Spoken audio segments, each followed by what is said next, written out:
नमस्कार, मैं हूं पूजा सिंह और आप देख रहे हैं हमारा एक खास बुलेटिन। चलिए बुलेटिन की शुरुआत करेंगे आज की कुछ खास बड़ी खबरों के साथ। मुख्यमंत्री विष्णुदेव साय ने आज मंत्रालय महानदी भवन में कैबिनेट की बैठक की अध्यक्षता की। बैठक में राज्य के विभिन्न विकास कार्यों, नीतिगत निर्णयों और प्रशासनिक मामलों पर विस्तार से विचार विमर्श किया गया। वहीं सरकार की योजनाओं की समीक्षा के साथ ही भविष्य में लागू होने वाले नए प्रोजेक्ट्स और सुधारों पर भी चर्चा हुई। वहीं अधिकारियों ने अपनी रिपोर्ट्स प्रस्तुत की और मुख्यमंत्री ने सभी प्रस्तावों पर मार्गदर्शन दिया। वहीं बैठक का उद्देश्य राज्य के विकास को गति देना और जनता के हित में निर्णय लेना बताया गया।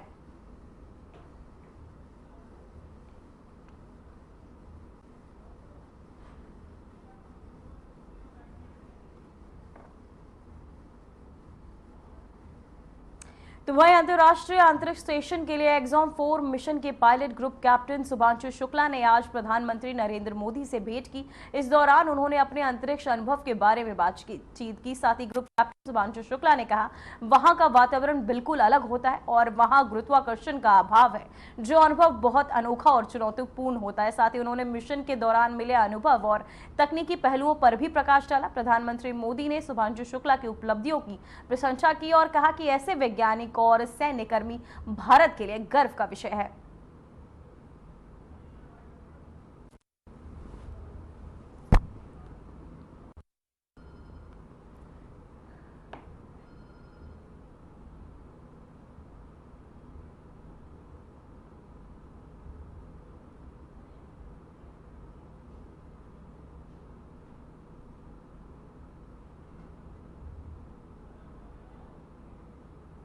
तो वह भारतीय पुरुष क्रिकेट टीम के मुख्य चयनकर्ता अजीत अगरकर ने एशिया कप 2025 के लिए टीम इंडिया की घोषणा कर दी है। वहीं इस टीम के सूर्य कुमार यादव को कप्तान और शुभमन गिल को उप कप्तान बनाया है। वहीं टीम के कुल 15 खिलाड़ी शामिल हैं, जिनमें से बल्लेबाज, ऑलराउंडर और गेंदबाजों का संतुलन मिश्रण। वहीं आपको बता दें, विकेट कीपर की जिम्मेदारी जितेश शर्मा और संजू सैमसन के पास रहेगी।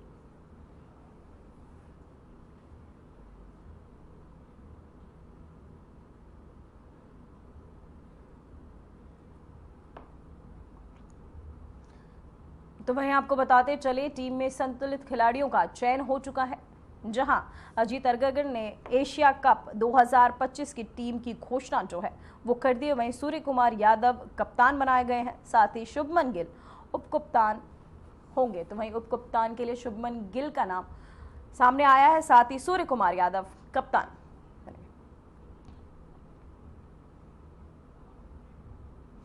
तो वहीं हरियाणा में बीजेपी के आगामी 2024 विधानसभा चुनाव में हराने वाले प्रत्याशियों के साथ महत्वपूर्ण बैठक शुरू की। वहीं मुख्यमंत्री नायब सिंह सैनी, संगठन मंत्री फणींद्र और नाथ शर्मा, हरियाणा बीजेपी अध्यक्ष मोहन लाल बडौली और प्रदेश महामंत्री सहित कई वरिष्ठ नेता बैठक में मौजूद रहे। बैठक में विधानसभा चुनाव हार चुकी लगभग आपको बता दें कि 42 सीटों पर उम्मीदवारों और नेताओं के साथ चुनावी समीक्षा की गई। वहीं पूर्व वित्त मंत्री कैप्टन अभिमन्यु, पूर्व कैबिनेट मंत्री कंवरपाल गुर्जर, देवेंद्र बबली और पूर्व स्पीकर ज्ञान चंद्र गुप्ता समेत कई वरिष्ठ नेता भी इसमें शामिल थे। वहीं इससे पहले दिन 10 बजे बीजेपी जिला अध्यक्षों, जिला प्रभारियों और पार्टी पदाधिकारियों की भी बैठक हुई, जिसमें पार्टी की चुनाव रणनीति और सुधार पर चर्चा की गई। हरियाणा की सरकार ने पिछले दिनों नई पॉलिसी लागू की है और कहा है कि 35,000 एकड़ से ज़्यादा ज़मीन इस पॉलिसी के तहत किसानों से ली जाएगी। सबसे मज़ेदार बात यह है कि जिसको किसानों की हितैषी योजना बता के लॉन्च किया जा रहा है, उस योजना के कुछ पॉइंट अगर मैं आपके सामने रखूं तो आपको हैरानी होगी कि इसमें दरअसल किसानों के लिए कुछ है ही नहीं पूरी योजना के अंदर। सबसे पहले ये कहा जा रहा है कि 10 एकड़ से कम जमीन वाला जो किसान होगा वो सीधे सरकार के पास अपनी जमीन नहीं दे सकता। तो इसका मतलब 95% से ज्यादा किसान जिनका रकबा 10 एकड़ से कम है, बल्कि उससे भी ज्यादा होंगे, 96-97% होंगे, उनकी सरकार के साथ कोई सीधी साझेदारी नहीं है। सरकार उनसे सीधे जमीन नहीं तो वहीं भिवानी में हुए मनीषा हत्याकांड के बाद शांति बनाए रखने के मद्देनजर हरियाणा सरकार ने भिवानी और दादरी जिलों में इंटरनेट सेवा बंद करने का आदेश दिया है।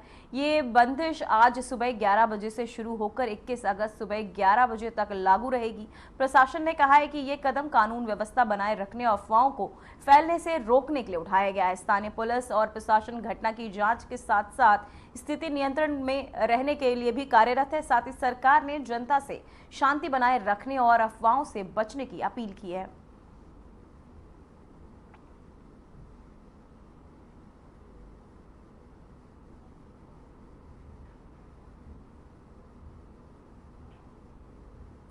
तो वहीं प्रधानमंत्री नरेंद्र मोदी और एनडीए के प्रमुख नेताओं ने दिल्ली में आयोजित एनडीए संसदीय दल की बैठक के दौरान महाराष्ट्र के राज्यपाल और उप राष्ट्रपति पद के लिए आपको बता दें एनडीए के उम्मीदवार सीपी राधाकृष्णन का जोरदार स्वागत और अभिनंदन किया। इस अवसर पर प्रधानमंत्री मोदी ने राधाकृष्णन के सार्वजनिक जीवन में योगदान की सराहना की और उन्हें उपराष्ट्रपति पद के लिए एनडीए का उपयुक्त चेहरा बताया। वहीं बैठक में एनडीए के अन्य प्रमुख नेता भी मौजूद रहे और सभी ने एकजुट होकर उनके समर्थन का संकल्प दोहराया।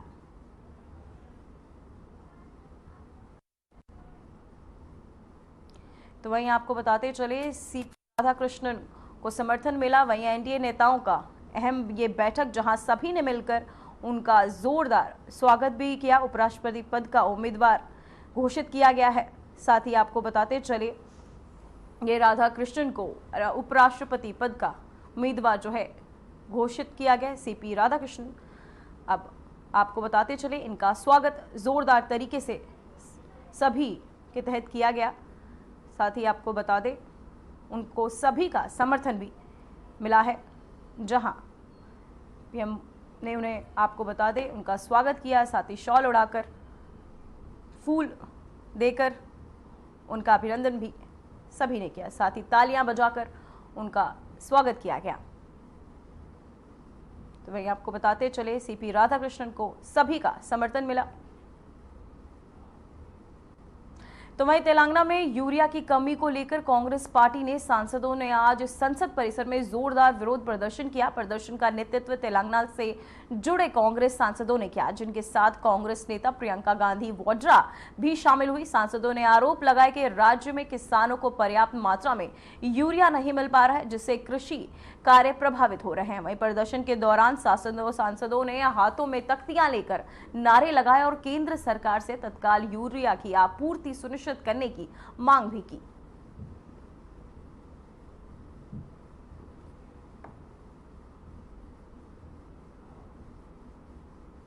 तो वही खबर दिल्ली से है, जहां संसद परिसर में आज विपक्षी गठबंधन इंडिया ब्लॉक के नेताओं ने बिहार में चल रही एसआईआर कार्यक्रम के खिलाफ जोरदार विरोध प्रदर्शन किया।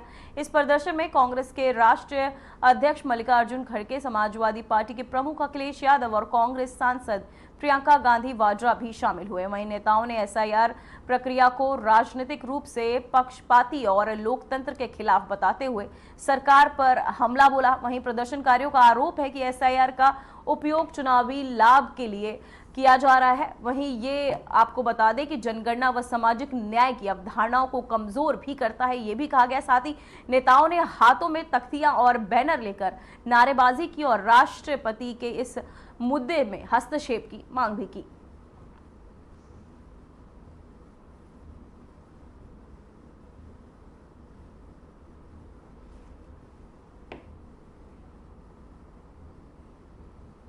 तो वहीं एनएसए अजीत डोभाल ने आज हैदराबाद हाउस में चीन के विदेश मंत्री वांग यी से अहम मुलाकात की। ये बैठक दोनों देशों के बीच द्विपक्षीय संबंधों और क्षेत्रीय सुरक्षा और अन्य महत्वपूर्ण विषयों पर चर्चा के लिए आयोजित की गई थी। दोनों पक्षों ने सीमा विवाद, व्यापार और रणनीतिक सहयोग सहित विभिन्न मुद्दों पर विचार विमर्श किया। इस मुलाकात का मकसद द्विपक्षीय संबंधों को मजबूत बनाना और क्षेत्रीय शांति बनाए रखना बताया गया। मुलाकात के बाद जारी बयान में दोनों नेताओं ने संवाद और सहयोग को महत्व पर जोर दिया। साथ ही ये बैठक भारत चीन के बीच बढ़ते तनाव के बीच अहम संकेत भी मानी जा रही है।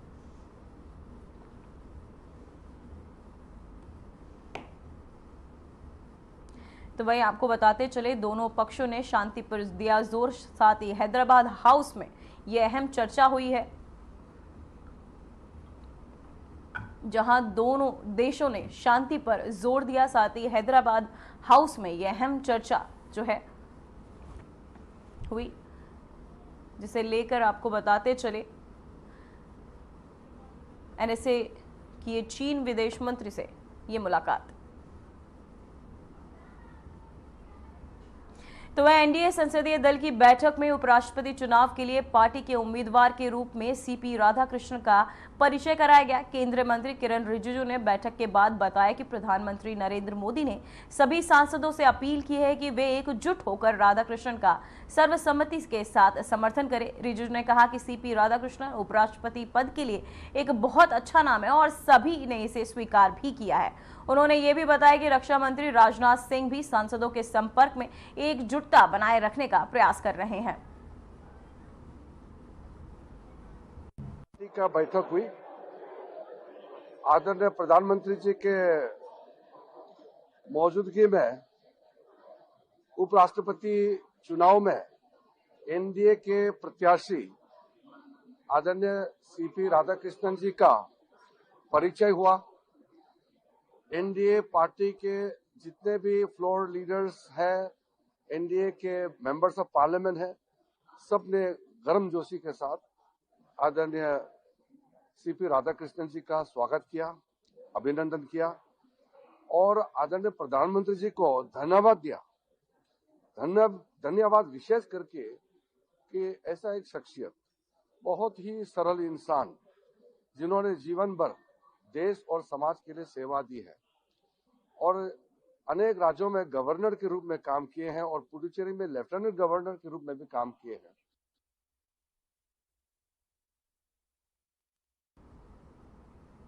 तो वहीं दिल्ली के संसद पुस्तकालय भवन में हुई एनडीए संसदीय दल की बैठक में प्रधानमंत्री नरेंद्र मोदी भी मौजूद रहे। इस बैठक में सीपी राधाकृष्णन का जोरदार स्वागत किया गया और उन्हें उपराष्ट्रपति चुनाव के लिए एनडीए उम्मीदवार के रूप में परिचय कराया गया। केंद्रीय मंत्री किरण रिजिजू ने बैठक के बाद बताया कि प्रधानमंत्री मोदी ने सभी सांसदों से अपील की है कि एकजुट होकर राधाकृष्णन का सर्वसम्मति के साथ स्वागत करें, वहीं समर्थन भी करें। वहीं उन्होंने राधाकृष्णन को एक विवाद रहित, भ्रष्टाचार मुक्त, सादा जीवन बिताने वाले और देश एवं समाज के लिए समर्पित नेता बताया। वहीं मोदी ने कहा कि ऐसे व्यक्ति का देश का उपराष्ट्रपति बनना देश के लिए खुशी की बात होगी। वहीं एनडीए संसदीय दल ने भी आपको बताते यूनानिमसली राधाकृष्णन का समर्थन करते हुए सहमति भी जताई है।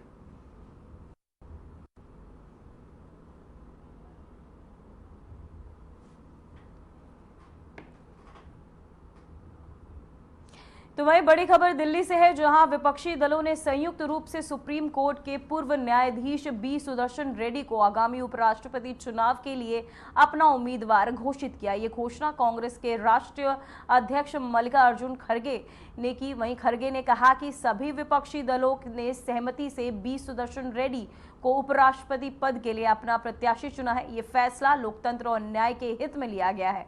सुदर्शन रेड्डी की विधिक पृष्ठभूमि और न्यायिक अनुभव को विपक्ष ने इस चुनाव में उनकी ताकत बताया। विपक्ष ने प्रधानमंत्री नरेंद्र मोदी और रूलिंग एनडीए के उम्मीदवार सीपी राधाकृष्णन के खिलाफ सुदर्शन रेड्डी का समर्थन जुटाने का अभियान तेज कर दिया है।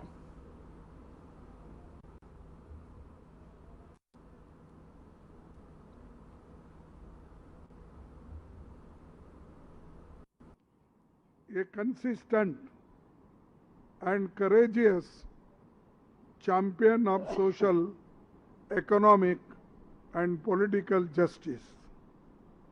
He is a poor man, and many judgments, if you read, you will know that how he favored the poor people and also protected the constitution and fundamental rights.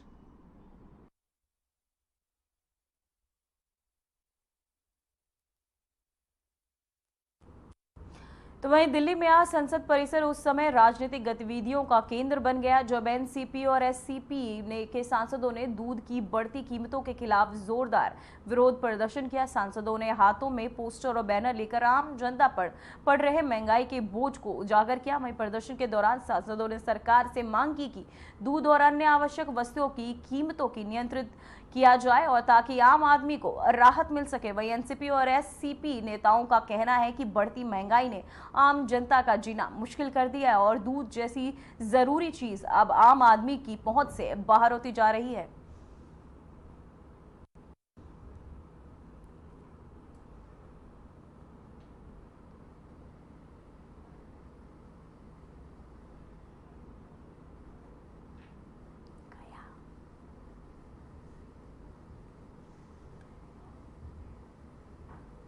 तो वही खबर गया से है, जहां बीजेपी नेता सैयद शाहनवाज हुसैन ने वोटर अधिकार यात्रा के दौरान नवादा जिले में हिसुआ में पार्टी कार्यकर्ताओं को रोके जाने पर कड़ा विरोध बताया है। तो वहीं उन्होंने आरोप लगाया कि यात्रा में हुए व्यवधान के लिए राजद और कांग्रेस जिम्मेदार है। शाहनवाज हुसैन ने कहा कि विपक्षी दलों ने बीजेपी के पोस्टरों के ऊपर अपने पोस्टर चिपका दिए और यात्रा में जानबूझकर रुकावटें डाली।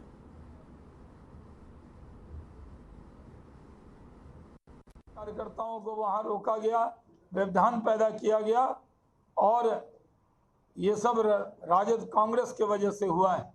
हमारे पोस्टरों पे अपनी पोस्टर लगा देते हैं, उनको कोई स्थान नहीं मिल रहा, जनता में रिस्पांस नहीं मिल रहा और ये यात्रा पूरी तरह फ्लॉप हो गई है। जहां जहां उनकी यात्रा जा रही है, पीछे पीछे मैं भी जा रहा हूं, मैं देख रहा हूं, कहीं पर कोई रिस्पांस उनको मिला नहीं। आप जानते हैं कि हम लोगों ने बिहार के अंदर काम करके दिखाया है। एनडीए एकजुट है, बिहार में एनडीए इकट्ठा और एकजुट होकर चुनाव लड़ेगा।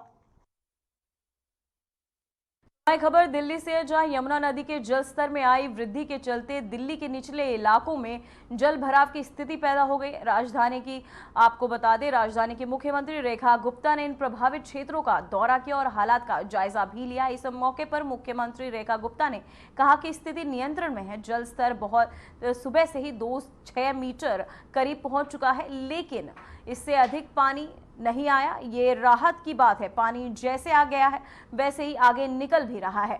फिलहाल रुकने जैसी स्थिति नहीं है। पानी का लेवल सुबह थोड़ा 206 को टच होने वाला था, तब ये पानी यहाँ तक आया है, परंतु इससे आगे नहीं आया। ये हमारे लिए सही साइन है और मैंने पूरा कंट्रोल रूम में भी चेक किया है। पूरी तादाद में जिसमें पानी आ रहा है उसी प्रकार से आगे निकल रहा है। तो पानी होल्ड होने जैसा बहुत नहीं है, क्योंकि ये सबसे लो लाइन एरिया है। ये यमुना फ्लड प्लेन का एरिया है जहाँ पे ये मकान बसे हुए हैं। हमने इनको निवेदन भी किया था कि आप लोग यहाँ से शिफ्ट हो जाएं जरा थोड़ा दिन के लिए, तो नहीं, अभी ये हुए हैं, यहीं पर बसे हुए हैं। तो मैंने पूरा खुद जाकर के पूरा माहौल देखा है। तो वहीं किशोरगढ़ जिले के बाढ़ से प्रभावित चसौती गांव में प्रशासन और राष्ट्रीय आपदा प्रक्रिया बल की टीमें खोज और बचाव अभियान में जुटी हुई हैं। वहीं गंभीर बाढ़ की वजह से अब तक 62 लोगों की मौत हो चुकी है। वहीं आपदा प्रभावित क्षेत्र में राहत कार्य तेजी से जारी है, जबकि प्रभावित परिवारों को प्राथमिक मदद पहुंचाई जा रही है। साथ ही प्रशासन ने लोगों से सतर्क रहने और सुरक्षित संस्थानों पर रहने की अपील भी की है। वहीं एनडीआरएफ के अधिकारी कह रहे हैं कि बचाव अभियान जारी और घायल लोगों को अस्पताल पहुंचाने के प्रयास भी किए जा रहे हैं। साथ ही मौसम विभाग ने भी क्षेत्र में भारी बारिश की संभावना जताई, जिससे स्थिति और चुनौतीपूर्ण हो सकती है। सरकार ने प्रभावितों की मदद के लिए अतिरिक्त समाधान आपको बता दें अतिरिक्त संसाधन भेजने और पुनर्वास कार्य भी शुरू कर दिए हैं।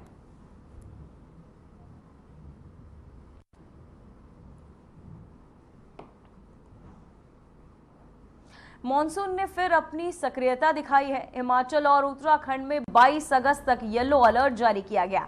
वहीं दिल्ली एनसीआर में 22 अगस्त से मौसम बदलने की संभावना है। इसी को लेकर देखिए हमारी खास रिपोर्ट। उत्तराखंड और हिमाचल प्रदेश के लिए मौसम विभाग ने 22 अगस्त तक येलो अलर्ट जारी किया है। लगातार हो रही बारिश के कारण पहाड़ी इलाकों में भूस्खलन और नदियों में जलस्तर बढ़ने का खतरा बना हुआ है।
बढ़ा दी गई है कि वे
महाराष्ट्र के कई जिलों में भारी बारिश जारी रह सकती है।